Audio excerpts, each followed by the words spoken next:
Hey everyone, and today I am going to be doing a review on an indie comic book that I love, which is Sam Keith's The Maxx. First of all, we're staring at my laptop screen. It's because I'm doing this video for a contest entry for a channel that I love called Dual Review. They're up to about 80 subscribers now, and I think I was in the first 10. And I've been talking to these guys for a long time now, and they are two awesome guys. Basically what Dual Review does is two guys, RJ and Nick, and they both talk about something they love or maybe dislike and, well, review it. And why I love this channel so much is they're very varied. They do movies, they do anime, and they do comic books, so it's not all just one kind of channel. You know, you kind of get somebody reviewing just simply Marvel Legends or somebody simply reviewing DC Direct, but these guys review it all. I mean, I'm not saying there's anything bad about reviewing one thing. I love Marvel Legends, I love DC Direct, you know, but I love this channel just simply because they shake it up a bit. I also have been talking to them for quite a while now, and they're just two awesome guys. And basically they had a contest for who could recommend the best indie comic book, and mine is Sam Keith's The Maxx, so I decided to review it and post a video. But I just really wanted to give them this, like, I guess a shout out, because I've been talking to them for so long, and they've even reviewed stuff for me, because you can send them requests. They reviewed the New 52 Voodoo for me, so I could get their impressions. They reviewed, they did a whole week of Dragon Ball for me. I asked them if they like Dragon Ball, and they did 5 videos over the course of a week for me. So I really felt I had to give something back to these guys. I'll link their channel below, and you should definitely go check it out. But second thing that I wanted, when I recommended The Maxx, they said, how did you find him? You know, he's quite an old Image character.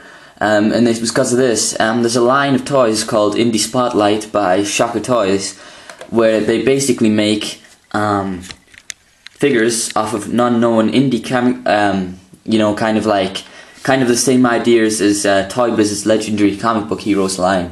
Where they did stuff like Judge Dredd, and you got the Pit Build-A-Figure. Well, in this wave we had Scud the Disposable Assassin that I heard of, and Shadowhawk that I'd heard of. I haven't heard of these two girls here, but also I'll go down in the second series. You had the Tick, and that's how I heard of this line, because I love the Tick, and I wanted a Tick figure, and I realized Tick was in this wave. This is series 2. And I found this picture, Dick Tracy there, and I saw Maxx, and I was like, that figure looks great, which made me go and buy the comic books. And you may remember seeing these comic books from a video I did quite a few months ago, where I showed you all the stuff I'd hauled for my break from YouTube.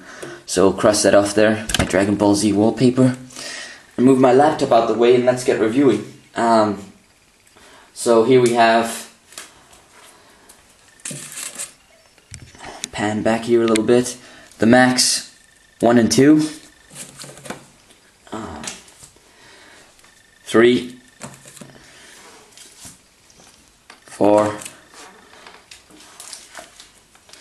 5, 6, 7, 8, 9, 10, 11, 12, 13. Give you a counting lesson there. But basically, The Maxx was a character that ran for 35 issues, but 13, up to 13 was the first main story arc. After 13, it didn't get bad, but it's the first story arc is always the best in my opinion, most of the time. Especially for a guy like Maxx, who only had about 35 comics. He didn't really get time to shine again. But this is by Sam Keith, and Sam Keith is probably my favorite comic book artist of all time. He takes characters and he gives them a real bizarre spin. I mean, look at these covers. I'll move them back out the way, because I'm only really going to be focusing on issue 1 and 2, because I don't really want to give any spoilers, because I want you to go read this. Look at these beautiful covers. I love the character design of Maxx. like I say, we're going to dive a little bit more into it. I'm going to tell you some more things, but we're just appreciating this gorgeous, gorgeous art. Love the colouring. These two covers I don't think are too good. Pitt versus Maxx. Pitt was another Image character, so there's a bit of a crossover going on. You may remember him from, like I say, the legendary comic books line by Toy Biz. They did a massive Pitt Build-A-Figure. Maxx versing a shark there. I also love how the pricing and numbering's falling down. Probably the least interesting cover, Maxx number 5. Really nice cover of Max's butt here. And probably one of my favourite covers, the Maxx number 3. Maxx and his claws in the rain. So, Maxx is a character, obviously an Image character, who first appeared in Darker Image number 1.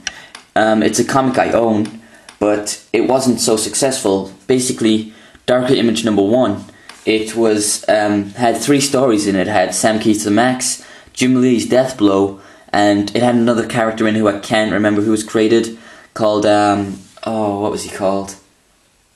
I can't even remember what the third character was, because he was really bad. And it was supposed to be a 4-issue miniseries to introduce all these 3 new characters. Yeah, the third character was called Bloodwolf. Basically, no issue 2 ever came out, 3 or 4. And it's a bit of a mystery, because nobody knows where these other comics went. But all 3 characters did get their own series. Bloodwolf only run for 4 issues because it was that crappy. Jim Lee did pretty well with Death Blow, but I never read it. My pick was Maxx. Now, like I keep saying, he's from the mind of Sam Keith, and why this is my favourite indie comic book of all time is just the bizarreness of the story, but also how it all makes sense. You can see here Sam Keith did the story, he penciled it, so he drew it and he inked it. I think these 3 guys who did the colouring also deserve a big round of applause, because the colouring's beautiful in this. Now you can see from instant that how bizarre the panel layout is here. You just got this big cutout and chung chung chung running down in Maxx everywhere. And basically, just to give you a kind of light synopsis, Maxx is a hobo who lives in a cardboard box, who kind of thinks he's the protector in this kind of... He thinks he's a superhero, basically, but he's nothing but a homeless man. You can see a nice drawing of Maxx there, but the kind of whole bizarreness is he's big, purple, and has claws. And Max's like suit, his purple suit, is kind of his skin. So he's a really bizarre character who lives in the real world.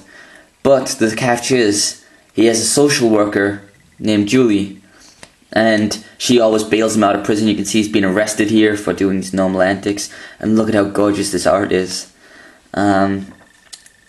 But when he dreams or sleeps, he enters his world, called the Outback, which he assumes is Australia, but it really isn't. Because it's very much like Australia, you know, the long kind of plants and stuff, and the heat.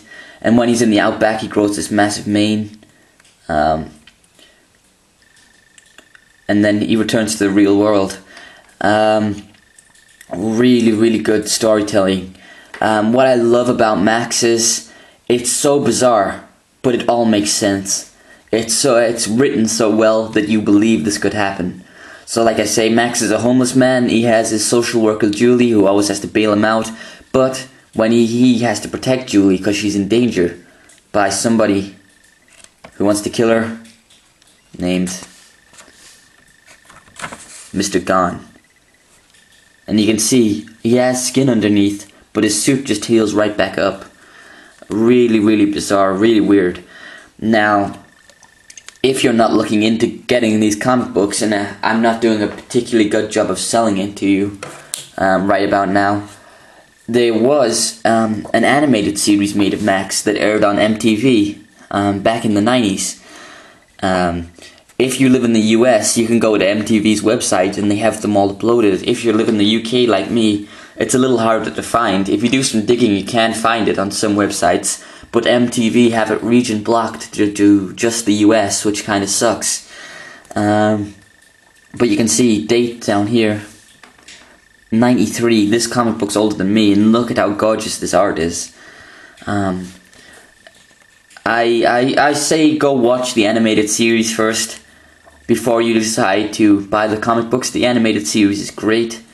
Not as good as the comic books, but the animated series, there's 13 episodes and they only run for 11 minutes each, so you can watch this thing, which adapts the first 13 issues, the first story arc, as one kind of big movie.